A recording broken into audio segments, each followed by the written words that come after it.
G'day, Steeler Nation Australia. G'day, Steeler Nation worldwide. Welcome to another video of the AFC North Rundown. And hopefully you like that little intro. Still trying to figure a few things out, just using the standard Windows editor or video editor.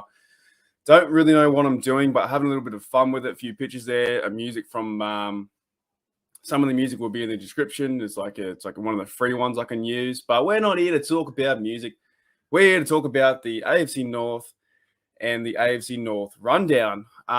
Heading into week 6, the Pittsburgh Steelers are 2-3 as I move my cursor here, and we're going to start the show. We're going to have a bit of fun. I'm not prepared again. What am I doing? My microphone was upside down. Heading to the right there. Let's have a look. Beautiful Heinz Field once again. I went there back here with my dad. I think that was 2019 we went there. But hey, look, let's start the show and see what happened with their AFC North. The Bengals and the Packers. The Bengals versus the Packers, 25-22. What more can be said than this game? I think there was about 6 field goals that were missed. Overall, Crosby missed 4, and then he hit the game winner. I'm not even sure who the Bengals field goal kicker is, but it doesn't matter. That at one stage that was 22-22. Never seen a score like that. And actually, I think even in the NFL this week, there was 13 or 14 missed field goals in total, which is probably a record. So there's a kicking problem in the NFL. So happy to see the Bengals come back a notch there. Now they're moving into 3-2, which is good. Packers, they're a tough team last week. We versed them. We probably could have beat them if we did get that block field goal. But that was denied. So how does the NFL, let loose of like 13 missed field goals, and then we have a block field goal and they throw a flag on that? I would like to see the when we get to the Ravens game as well, the all-22 were they offside on that field goal? Who knows? Doesn't matter. The Bengals lost today or a few days ago. It's good. It's good to see them. They're, as I keep saying, they're an angry football side. Joe Burrow went out with a throat contusion. I think he's coming back this weekend. They're a tough side, the Bengals. So as much as I hate them, they're a tough side. But it's always good to see them lose, and they're one of the 2 that lost this weekend. So we'll move on. This was a huge game. Huge game. Browns versus the Chargers, 47-42. And I actually predicted this one to be, I think I predicted like 41-38, so like a shootout. And I do apologize, but there's no on the right-hand side there. Browns versus Chargers combined for 89 points, 1,000 yards, 52 first downs, and 12 touchdowns. Sorry, that's a lot of numbers, but I had to bring that up. That's crazy. This looks like a college game. So the Browns can keep up with anyone, and the Chargers are a force to be reckoned with too. They moved to 4-1 in the AFC. And the Browns moved back to 3-2. So if you have time, I would recommend to go back and watch that game. That game was pretty fun to watch. So much offense. There was just Nick Chubb. There's just everyone. The Browns, we versed them in 2 weeks, and it's going to be a tricky game. They're not the same old Browns as the Browns, as Juju would say. Chargers win 47-42. This one, I don't even know where to start. I don't know where to start. The Ravens win here in overtime, 31-25. The Colts are up 16 points heading into the fourth quarter. Or it might have been even 18 points. I don't know what it was. It was 16, 17 points, something like that. Lamar comes back, throws for a franchise record, 442 yards. Yes, he can throw the football. However, the Colts defense just fell apart.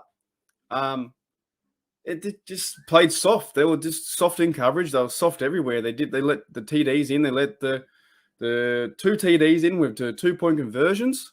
So they got back to 16 points and they came back to even. And they went into overtime, and then Lamar just ran down the field like, didn't care, willy-nilly, didn't give a hoot. Just said, see you later. We're coming into, it's this one. I really hoped that the Colts would win. We streamed the game with a lot of you guys watching, and it was so much fun. Had over 40 people in the stream. That was great. We had fans from like Mexico, Chicago. I think there was even Texas in there. There was so many other people all around the world which were tuning into that. And the Colts were up. And most of the people wanted to see the Colts win, and they blew it. They blew it. but we can't, ask for the Colts to help us in the AFC North. We've got to win our own games. So the Ravens win there 31-25. Next. Beautiful, beautiful score. So happy to see that. 27-19, the Steelers win. And on your right-hand side, Cam Hayward.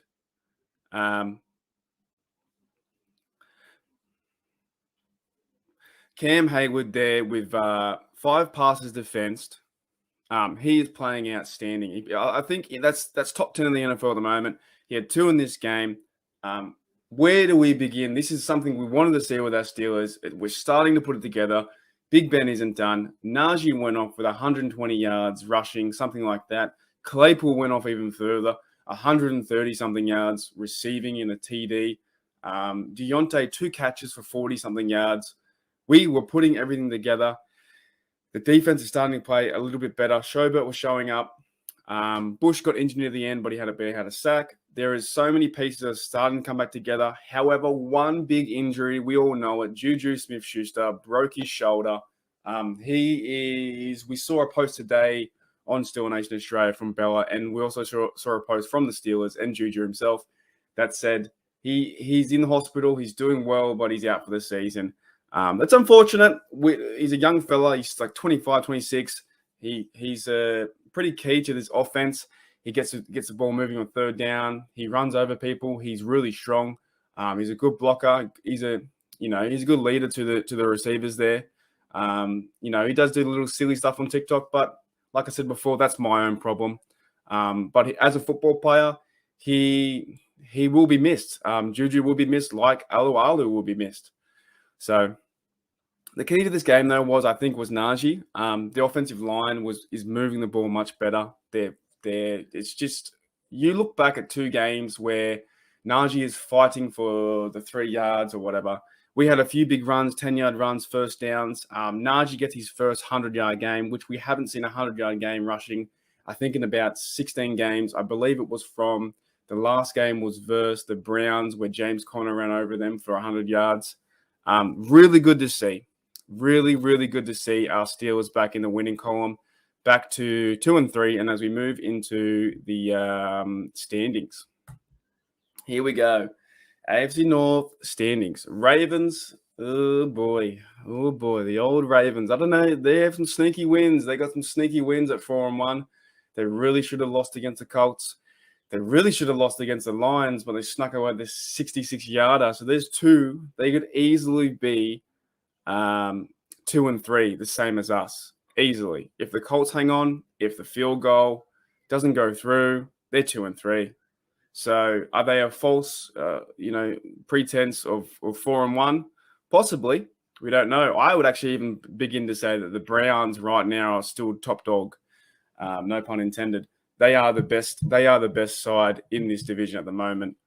I think the Ravens are sneakily getting away. There's another game the Ravens won too, but I can't remember what exactly what it was. But I know the Lions, they should have lost. They were away from 66 yards, and the field goal go right through, hits the crossbar and over to win the game. Lions lose 0-4, and then the Ravens go up. And then Monday night's game, I believe it was Monday, they versus the Colts, and they're up by 16 points. You just can't do it. It's like the Falcons in the Super Bowl. You're up by 20. What were they up by 25 points? All the Colts had to do was run the ball more, get a field goal, but then the field goal got blocked. It got blocked. And was he offside? Was Calais Campbell offside? Putting his paws up? Did he use leverage to get over? I don't know. We don't know. But Ravens 4-1, Bengals 3-2, Browns 3-2, and the Steelers 2-3. So we're climbing back up the ladder. All right, and wow, week 6. We are flying through this. We're almost near Christmas when you think about it. We have week 6, starting off with, as always, we go Bengals, Browns, Ravens, Steelers. So we have, unless they verse each other, we have the away team, the Bengals 3-2 versus at home, the Lions 0-5, having a really tough time. Like I said before, just a few seconds ago, few minutes ago, the Lions had that game 17-16. They were up, And who's going to bank a 66-yard field goal? I don't know how that works. So much luck. And yes, he's a good kicker, Justin Tucker. But the Lions could easily be 1-4. In a few other games, they kept up with the Packers. They could be 2-3. The Lions right now are not a good football side. However, they're trying to play with a bit of heart. They're trying to keep in these games. They just can't get it done. 0-5. Now, actually, I do think like this is the game. I say this a lot when you like this. How can you be an NFL franchise and you're going to go, are you going to go 0-16 or 17 again, Lions? You've done that once. Are you going to do it again? You can't do it again. This week I'm picking the Lions 28-26. I just think you're at home. You've got to play with a bit more metal. You've got to play a bit more heart. And we need to chip away at the Bengals to go back to 3-3. Now, the Bengals have come out and smoke them. They could smoke them 31-3 or 31-7 or 31 to something. It's just, I think, if you're a football side, you have to win a game at one point. You need to win a game at some point. You can't go 0-6, and they've done it before in history. They've gone 0-16. You can't go 0-17. That'd be incredible. I know a few Lions fans, and I do feel bad for you. We think we have troubles with our Steelers. They haven't won a championship since 1950, the Lions. Even the history here against the Bengals is 9-3. Like, what is happening? Get it together, Lions. We need your help so you can beat the Bengals. Okay. Cardinals is a good one too. Cardinals, week 6 versus the Browns at home. The Cardinals, I don't know. I didn't think they would be 5-0 and be probably the best team in the league. It's Murray's there. Chandler Jones is there. I think he might be injured for a little bit. But our mate James Conner's there too. So 5-0. I'll be honest, I haven't watched the Cardinals that much this year. I need to go back at some of the highlights. A lot of the games that I have tried, I've picked against the Cardinals with the Rams one time, didn't get it. So I think I've done another time too with another team, and obviously I've lost because they're 5-0. But what a game. Kyler Murray going into the Brown Stadium to versus Baker. Is this another shootout? Can this be another shootout where we have a high-scoring game, 2 high-scoring offenses, but the Cardinals have a pretty good defense too. And then on the Brown side, Myles Garrett and those fellas, he's got 7 sacks already in this league. So he's pushing for that. As much as we don't want to see that, as we hate the Browns, he's pushing for the Defensive Player of the Year. So this week, I just have the Browns winning 31-27. The reason being is because they're at home. That's it. That's pretty much it. Two teams, 2 great teams, 2 pretty much playoff teams. There's no way the Cardinals go 5-0 then miss the playoffs. And if the Browns win this one 4-2, they got a good shot for the AFC North, and they have a good shot for the wild card because all the other teams are going, terrible. Us included, we're still on that ladder, right? So just because they're at home, I got the Browns 31-27. Another good game though, another high-scoring game, probably one of the best games of the round. All right, you know what's coming next. We have the Ravens. I'm starting to really, and that's all. By the way, we'll keep it there. This is my error for the week. I seem to have a lot of errors, but we tried doing this in one cut. There's no way the Ravens' history is 7-0. That's an error. I'll look it up later. Anyways, that doesn't matter. What matters is the Chargers are going into the Raven territory. And is this another game where the Ravens get away with it, where they're meant to be 2-3, where they beat the Lions, they beat the Colts, they're down by the Colts, and Lamar comes back and 400 yards. We have Herbert, we have Eckler, we have the Charger Bosa defense. Please, Chargers, take care of them, move to 5-1. Separate yourself from the Chiefs, because the Chiefs are playing pretty miserable too. You have control of that division unless the Chiefs start to come back up, and put the Ravens in their place and push them to 4-2. Like I said last week, I don't want to see a 4-1 Ravens. I just don't believe they're the kind of team that they're sneakily getting away with wins. The Ravens are sneakily getting away with wins, and I just don't see how they are a 4-1 team. This is a harder matchup now versus the Chargers. So we might see their true colors, and we might see a few Raven fans jump off the bandwagon if they lose. But they're smug. They're one of the most smug fans, I think, in the NFL, because you've got they just play a certain different way. Like they play a certain. It's because it's like their coach. The coach tells them to go and run the ball to get 6 yards, so you get a certain record. Well, you didn't get it last week, did you? You didn't get it last week at all. Ravens here, I believe I do have the Chargers at 31-23. I just think the Chargers are a more quality side. And yes, I'm biased because I'm a Steelers fan, and I want to see the Ravens lose. And I know you do too. I know you want to see the Ravens lose as well. Next game. Here's a big one. Big one. Steelers. I got the history right this time. Steelers history 9, and the Seattle Seahawks 10. That's only for the regular season. Big game for us at home. We won the Denver game. Now we have to back it up, and we're versing Geno Smith. The Seahawks are struggling at 2-3. They're not playing very good football. They have a lot of injuries. Russell Wilson broke his finger. The Steelers are struggling at 2-3. The only really good game we played so far was last week, and that's when we all turned up. Every single player, I believe, turned up, except maybe for one, Benny Snell. But Benny Snell had 20 yards near the end, but there was a few times where in that first drive, Benny Snell catches the ball, he drops the ball, and you're like, what are you doing? Ballage didn't go anywhere in the running game. There's a few players that need to step up, but also guys like Ebron, who technically, he doesn't really catch the ball that much, or he has a history of drops. He caught 2 passes, and we moved the football around more than we normally do, and Canada had a better offense last week versus Denver. So there are things we improved on with our offensive line. Big Ben came out and said, "What are you doing? You want me to get the sack?" And now you're here you go. Here's 2 touchdowns, and I think it was 15 for 25. Low snap count for Ben, or low passing count for Ben. Great. Use Najee. We need someone behind Najee. Hopefully Ant Mack can come back this week or next week. Ant Mack has to be back for the Browns game, and we need another running back behind the Browns game. Anyways, this game is the Seattle Seahawks going into our house again, the Steelers.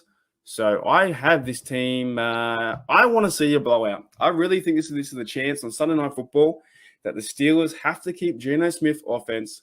Yes, he played well last week, but Geno Smith has not started a game in 4 years.